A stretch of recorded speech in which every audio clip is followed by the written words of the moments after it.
Bienvenue dans l'émission Saveurs divines. Cette bonne nouvelle du royaume sera prêchée dans le monde entier pour servir de témoignage à toutes les nations. Alors viendra la fin. Ce pain céleste vous est présenté par Immaculée Niraneza.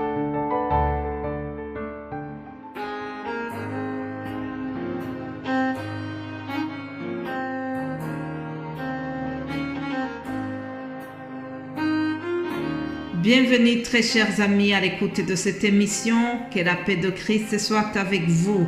J'espère que vous vous portez bien là où vous êtes dispersés dans les 4 coins du monde.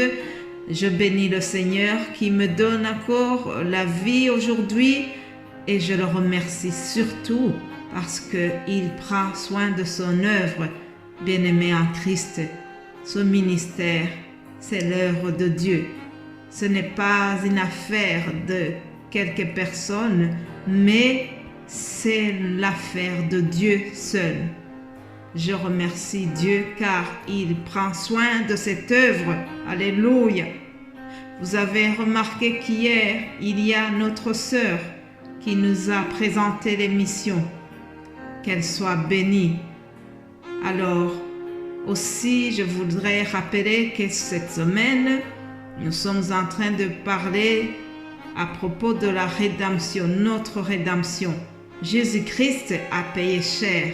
Jésus-Christ a payé de sa vie pour nous sauver. C'est ce cheminement que nous sommes en train de voir. Nous verrons les souffrances qu'il a subies pendant les 3 semaines jusqu'à la fête de Pâques. Nous verrons tout ce que Jésus a souffert. Voilà, aujourd'hui je vais vous parler de son procès. Comment cela s'est passé devant le sacrificateur, devant les chefs d'État romains qui gouvernaient à l'époque. C'est ce que nous allons voir maintenant. Lisons l'évangile selon Jean chapitre 18 au verset 19.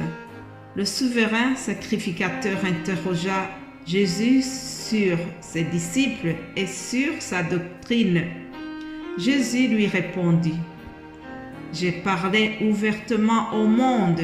J'ai toujours enseigné dans la synagogue et dans le temple où tous les Juifs s'assemblent, et je n'ai rien dit en secret. Pourquoi m'interroges-tu? Interroge sur ce que je leur ai dit. Ceux qui m'ont entendu, voici cela, savent ce que j'ai dit. Ah, j'aime bien l'assurance de Jésus. C'est ainsi qu'il a répondu au souverain sacrificateur. Voyons également ce qui s'est passé dans Matthieu 26 à partir du verset 65. Alors le souverain sacrificateur déchira ses vêtements, disant: Il a blasphémé.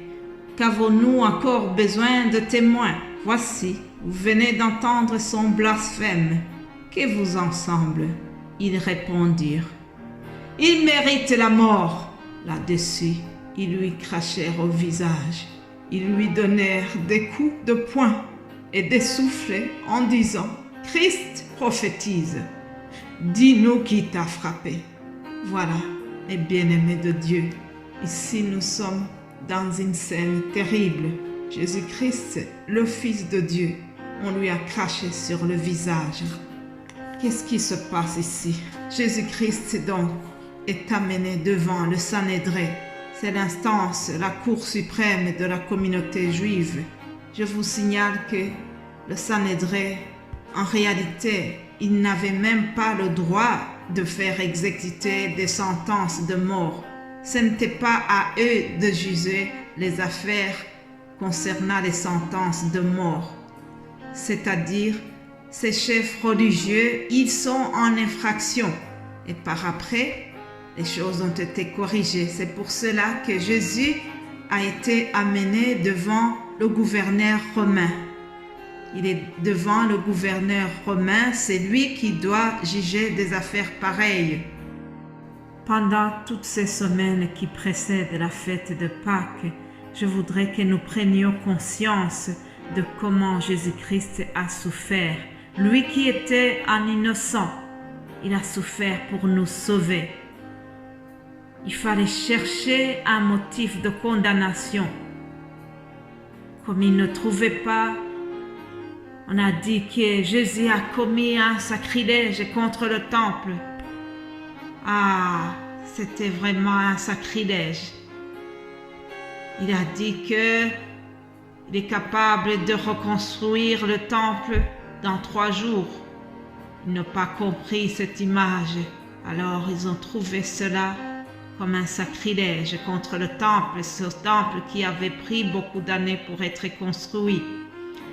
Aussi, comme il fallait toujours chercher un motif de condamnation, le grand prêtre a pris l'initiative de provoquer Jésus-Christ pour qu'il donne son identité. Vous savez, normalement, pendant tout son ministère, Jésus a caché souvent son identité messianique.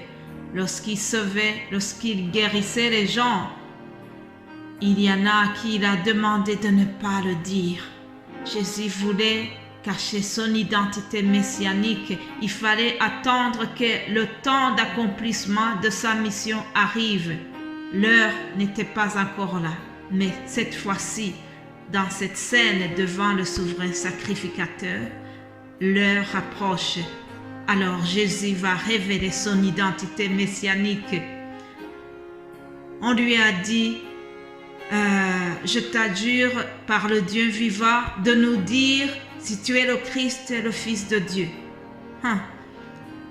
Il se disait peut-être, va-t-il oser déclarer qu'il est Fils de Dieu? Mais Jésus-Christ l'a déclaré, l'heure était déjà là. Ah, il a dit, oui, je suis le Fils de Dieu. Bien-aimé en Christ, sur cette déclaration,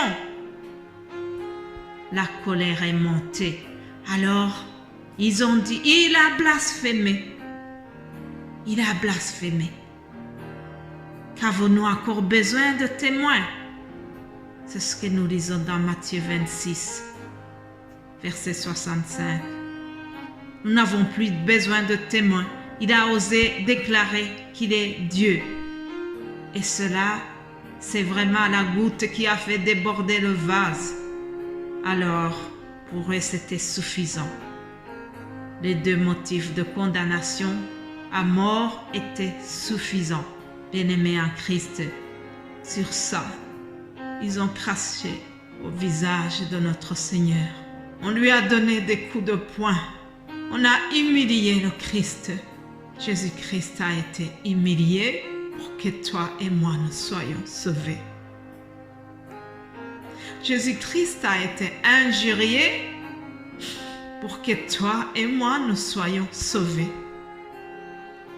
Alors, réfléchissons à cela. Si Jésus-Christ s'est donné de la sorte, pourquoi est-ce que Jésus a fait cela? C'est par amour pour nous, chers amis. C'était pour nous sauver. La Bible nous dit que nous étions morts par nos offenses et par nos péchés. C'est pour cela que Jésus-Christ s'est donné. C'était pour nous sauver. Mais Dieu qui est riche en miséricorde, à cause du grand amour dont il nous a aimés, nous étions morts par nos offenses. Il nous a rendus vivants avec Christ. Alléluia. Voilà pourquoi Jésus a fait tout cela. Bien-aimés en Christ, vous venez de comprendre maintenant pourquoi Jésus est mort pour nous. Après avoir entendu tout cela, nous ne pouvons pas rester insensibles. La parole de Dieu nous pousse à prendre une décision. Une fois qu'on est conscient de l'œuvre de Jésus-Christ à la croix, nous ne devons pas rester insensibles. Il faut décider pour Christ. Il faut faire quelque chose. Il faut changer de vie. Si tu es dans le péché, ne demeure pas dans le péché. Il peut arriver que tu tombes dans un péché, mais il ne faut pas vivre dans le péché.